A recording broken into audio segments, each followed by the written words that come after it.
USA Free 13 predictions. It's been a while since I made my last video because I've just been so busy with life lately. I haven't really had time to do anything, but I figured I'd do a quick predictions video for UFC Free 13, all the way from the early prelims to the main card. Anyways, let's start out with the early prelims, which is really just two fights, oddly enough.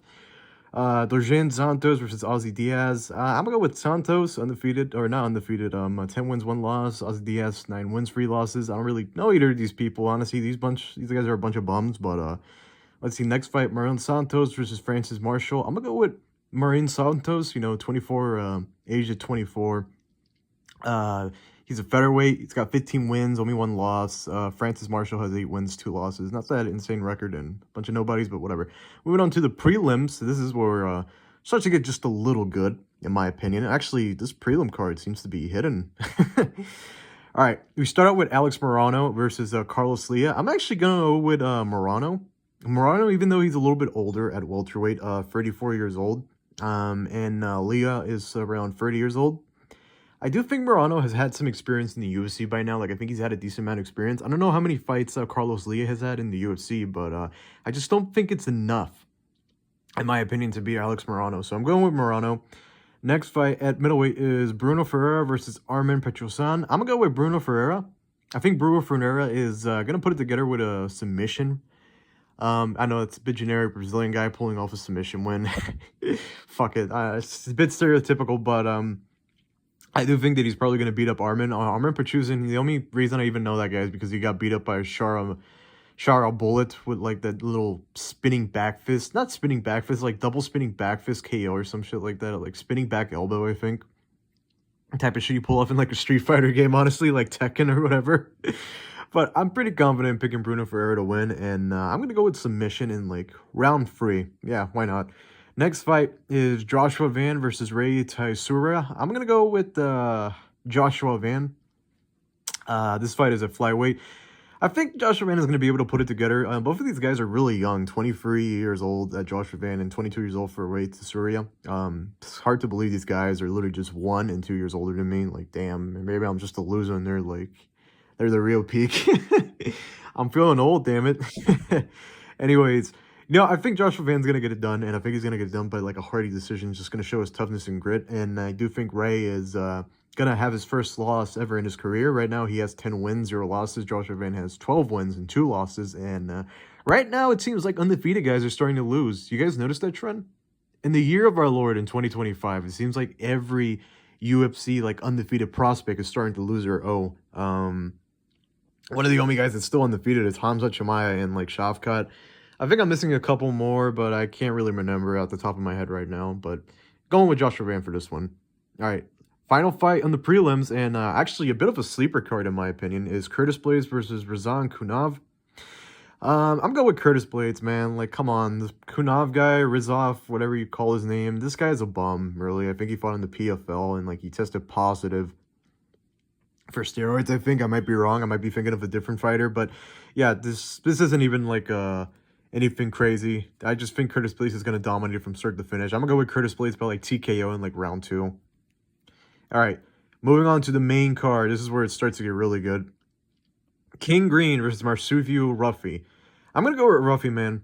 Ruffy is, out of the fighting nerds right now, and that crew is amazing when it comes to fighting, Like, the fighting nerds just have, like, the biggest, craziest crew right now in squad. In terms of the UFC, you got Gene Silva, you got Ruffy, you got Carlos Prates, you got, what's-his-face, Caio Barajo. Like, these guys are all really fun, and they're all finishers. Like, they go for it, man. They're not one of those type of people that are saying, oh, I'm going to cruise out and win a decision. Like, no, these guys want to finish you. No Diddy.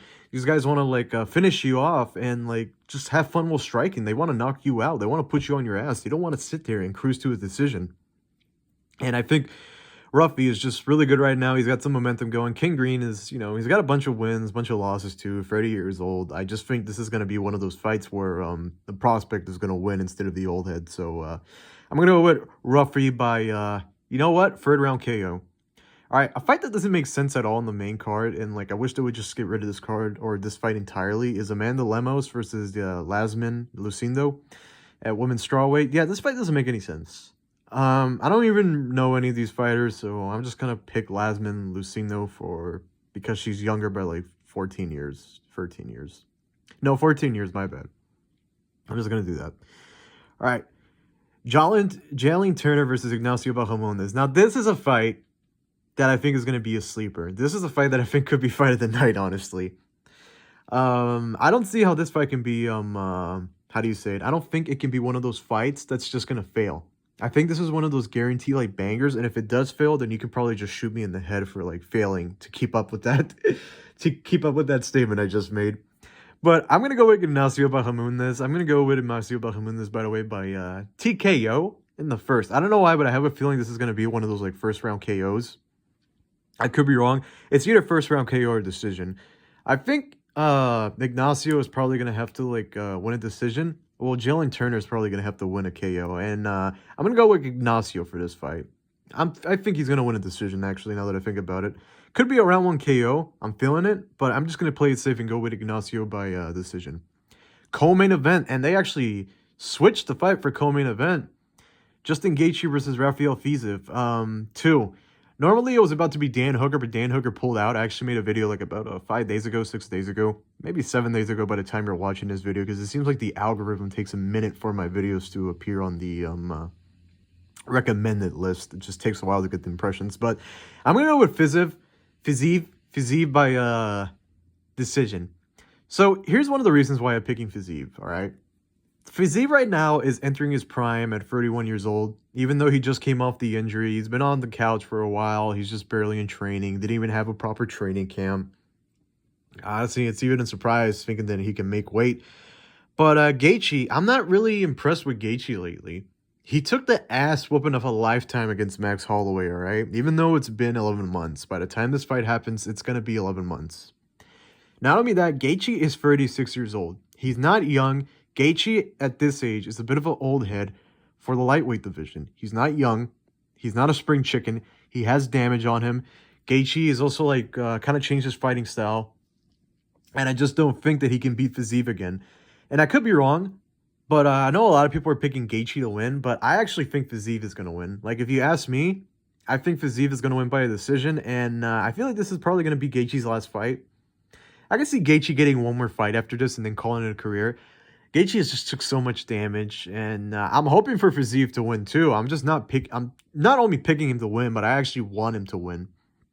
And the reason why I say this is because I know that Dana White's slimy fucking bald-headed ass would probably try to make an excuse that, oh, how do you not give that fight to Justin Gaethje after Gaethje just beat Fiziez, man? Like, he's one of the GOATs right now. Like, shut the fuck up, stupid bald-headed ass freak. Nobody wants to see that fight. Nobody wants to fucking see Justin Gaethje versus Islam Makhachev, all right?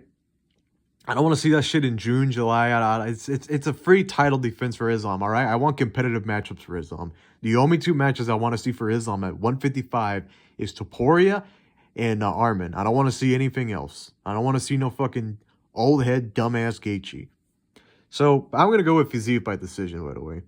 All right, main event. Alex Pereira versus Magomed Ankalaev at light heavyweight, and man, you know, I was pretty confident in picking Alex Pereira earlier.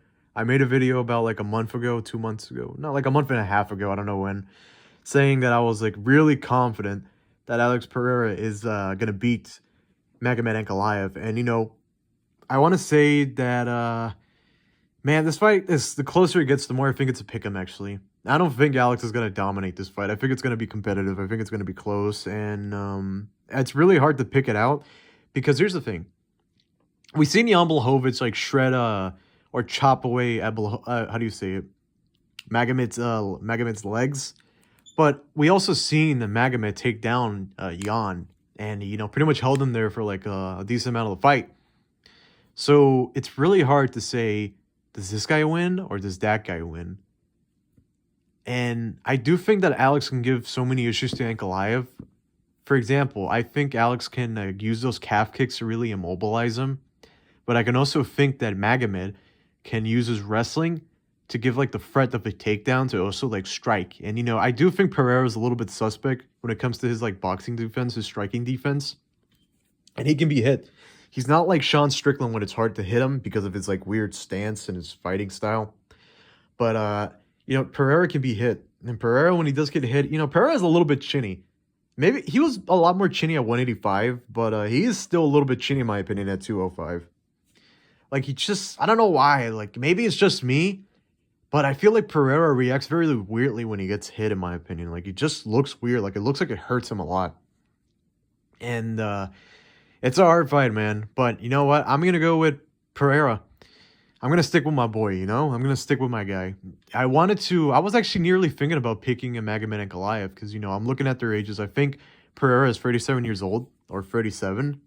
Let me see. How old is Alex Pereira? And I know this is like the heavier divisions, and like the heavier divisions are like, how do you say it? Heavier divisions are usually more efficient at keeping their belts at an older age. But yeah, he's 37, Magomed is 32. Could we see the decline of Alex Pereira in just one fight? It's been months. He's been taking a break. This is like not a quick turnaround for him. This is actually like an extended like getaway. I'm gonna go with Alex, man. I'm gonna go with Alex, but like third round TKO. I think he's gonna do something with those leg kicks, and Magomed is just gonna get finished. But I don't think for one opinion that I think this is an easy fight for either man. This is a hard fight. They're gonna be wrestling. They're going to be fighting. They're going to be shooting for takedowns. They're going to probably land. Both of them are probably going to land like heavy hits that's going to stun one and the other. And I just don't think it's that easy. I'm looking very forward to this fight. It's one of the fights that people have been waiting for the longest time for the light heavyweight division. And I think if Alex does win this, I think you have to give him a title shot at heavyweight. There's nothing else for him to do at light heavyweight. All you have to do is give him a title shot at heavyweight. And I want to see Pereira versus Aspinall, because it seems like Jones is running away from Aspinall, and it seems like more likely by the day that Jones is just going to retire, and we're not actually going to get that Aspinall fight. And I think what better than the guy who deserves the title shot at heavyweight the most right now, if he wins and defends the belt one more time, and that's Alex Pereira. Anyways, that's it for this video, guys. If you guys like the video, like, comment, subscribe. Really appreciate it, and I'll see you guys in the next one.